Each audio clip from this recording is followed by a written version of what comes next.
Greetings everybody and welcome to Madrid Ball. I hope you all are doing good. Today in this video we will cover Eden Hazard's recent interview. He spoke about his injury and the people who inspired him during his early years. Then we'll talk about Rafael Varane. We have some transfer news regarding him as well. And finally, we will do the match preview of Real Madrid vs Getafe. There's a lot to discuss and let's get started. Let's start with the hero of the previous match, Rafael Varane. As you can see here, he made the cover page of Marca with the title Culebra Varane, which translates to soap opera Varane. The focus on Sergio Ramos has been so much that we have almost forgotten that Rafael Varane contract is also set to end in the June of 2022. He just has one more year left on his contract, and Marca go on to say that there are suspicions running through the club offices that Varane is not going to renew his contract. Now this is what Marca have to say. I would although urge you to focus on the word suspicions. They further went on to say that if Varane doesn't agree to extend his contract before the upcoming summer transfer window, Real Madrid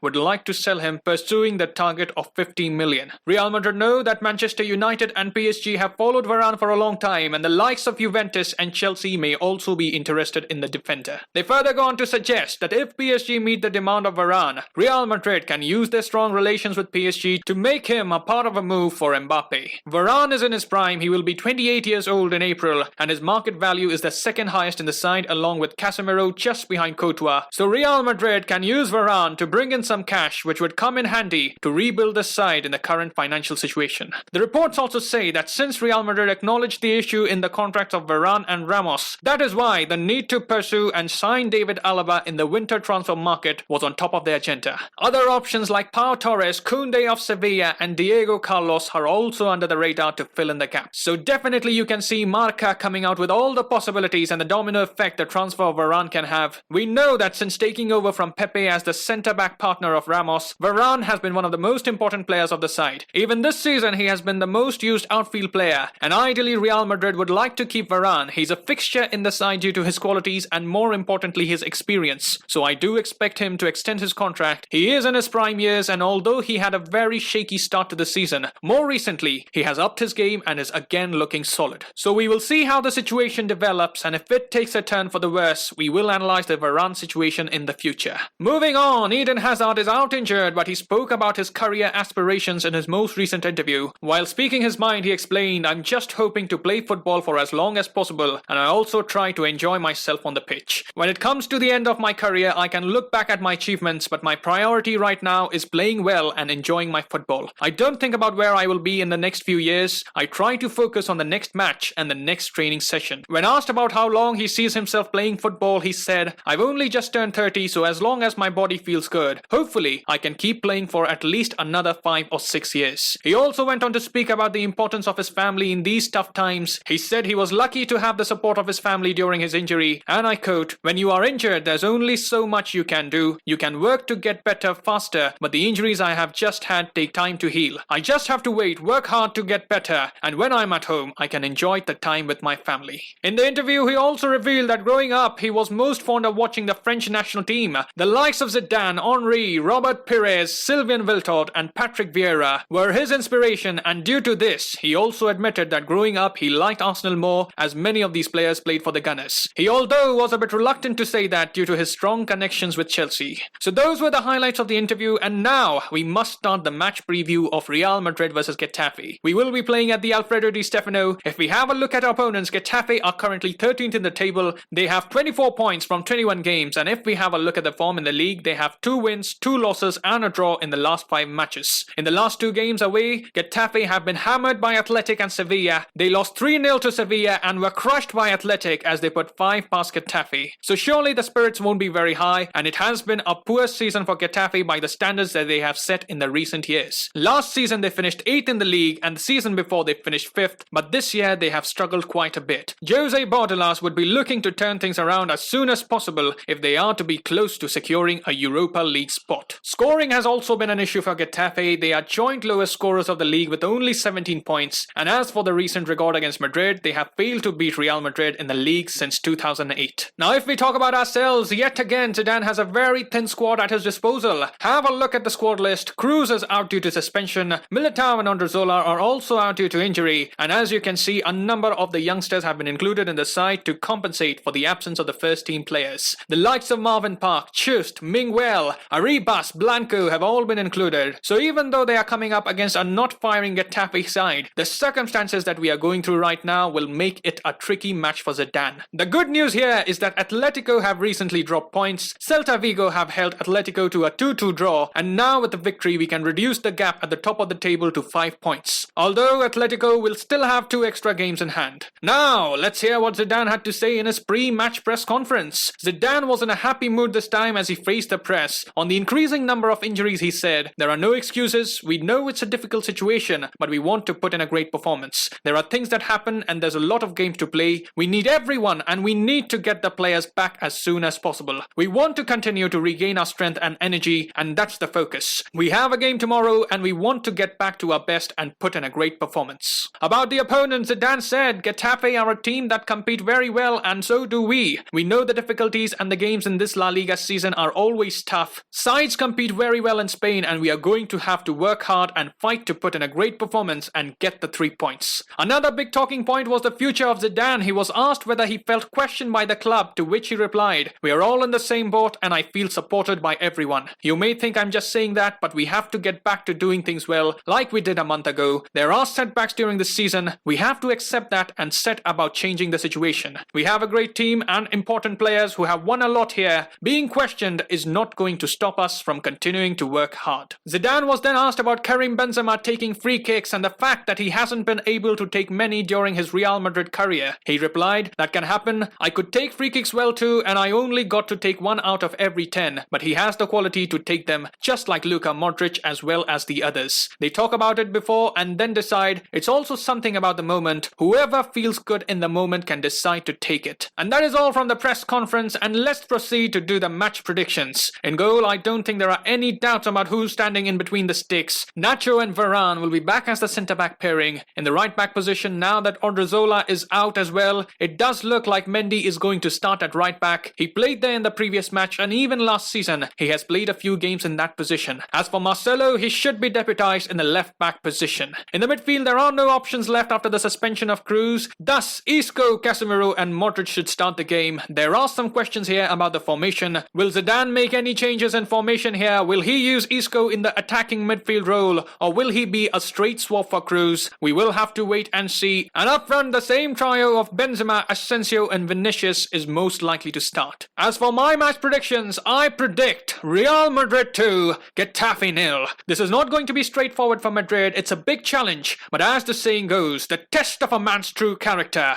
comes in the face of adversity. We saw Real Madrid showed character in the comeback win against Huesca, and we need Real Madrid to churn out another good result. And if they can put up a good performance as well, that will continue to build our confidence. And that is all I have in this video. Do let me know your thoughts on the Varane situation. What are your expectations from Madrid in this match? And of course, don't forget to put in your predictions. I will see you soon. Till then, take care. Glory to Madrid. And as always, Hala Madrid.